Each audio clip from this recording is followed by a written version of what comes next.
सीमेवर सैनिक आपल्या सुरक्षेत तैनात असतात, म्हणूनच आपण आपले सण समारंभ आनंदाने साजरे करू शकतो।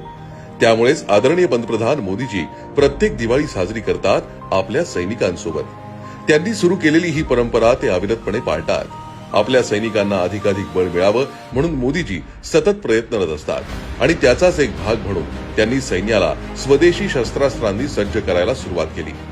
एकेकाळी संरक्षण उत्पादनांसाठी नेहमी इतर देशांवर निर्भर असलेला भारत आता या क्षेत्रात आत्मनिर्भरतेकडे वाटचाल करतोय।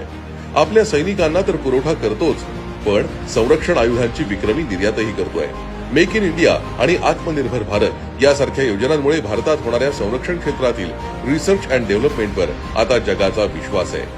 दूरवर मारा करू शकणारी, जमिनीवरून, समुद्रातून आणि आता ट्रेन मधून सुद्धा लॉन्च करता येतील अशा लांब आणि मध्यम पल्ल्याच्या मिसाईल्स, लॉन्च पॅड्स, फायटर जेट्स, बॅलिस्टिक्स आता भारत स्वतः बनवतो आणि निर्यातही करतो। सैनिकांचा सन्मान आणि स्वदेशी निर्माण या सूत्रामुळे भारतीय सेना आता अधिक मजबूत झाली आहे।